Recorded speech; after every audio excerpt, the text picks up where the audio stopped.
ओम नमो भगवते वासुदेवाय। अगर आप मौनी अमावस्या के दिन व्रत कथा स्नान और दान का पूरा पुण्य पाना चाहते हैं तो इस पवित्र कथा को अंत तक अवश्य सुने। आइए शुरू करते हैं मौनी अमावस्या व्रत कथा। प्राचीन काल में एक ब्राह्मण परिवार कांचीपुरी में रहता था। पति पत्नी दोनों ही धर्मात्मा थे और धर्म पूर्वक अपनी गृहस्थी चलाते थे। इनका नाम देवस्वामी था और पत्नी का नाम धनवंती था। इनके 7 पुत्र और एकमात्र पुत्री थी जिसका नाम गुणवती था। जब गुणवती सयानी हुई तो देवस्वामी ने धनवंती से कहा कि पुत्री के विवाह के लिए अब घर बर देखना चाहिए। ब्राह्मण ने गुणवंती के कुंडली ज्योतिषी को दिखाया तो ज्योतिषी ने बताया कि विवाह होते ही कन्या विधवा हो जाएगी। ज्योतिषी की यह बात जब ब्राह्मण परिवार को मालूम हुआ तो वह बहुत दुखी हो गया और इसका उपाय पूछा। ज्योतिषी ने बताया कि हे ब्राह्मण देव, सिंघल द्वीप में एक पतिव्रता स्त्री रहती है जिनका नाम सोमा धोबिन है। यदि कन्या के शादी से पहले सोमा धोबिन आपके घर आकर पूजन करे और अपना आशीर्वाद दे दे तो यह दोष दूर हो जाएगा।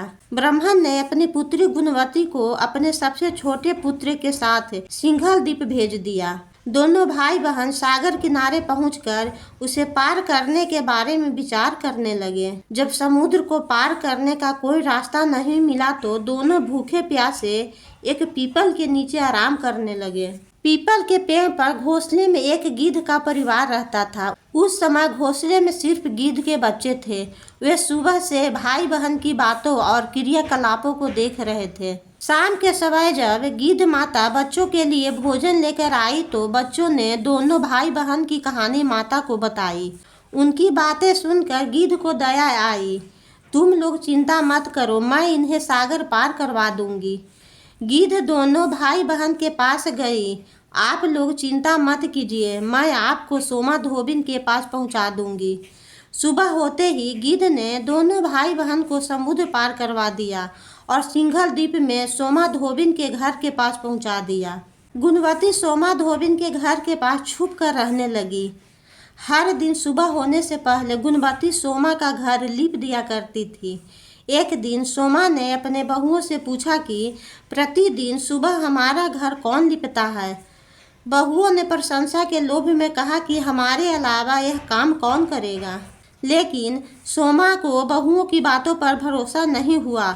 यह जानने के लिए पूरी रात जागती रही कौन है जो प्रतिदिन सूर्योदय से पहले घर लिप जाता है।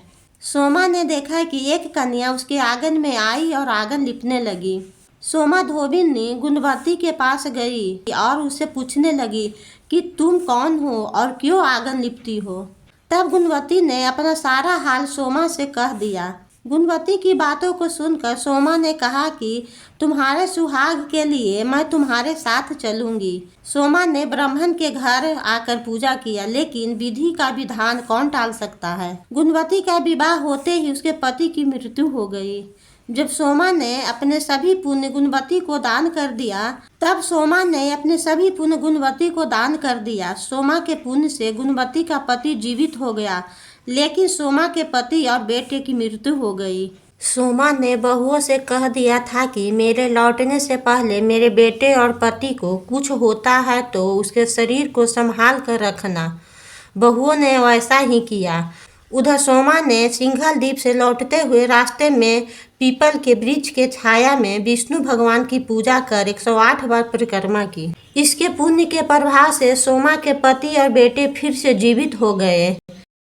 इसी के साथ मौनी अमावस्या की व्रत कथा पूर्ण होती है। भगवान विष्णु की कृपा आप सभी पर सदा बनी रहे। राधे राधे।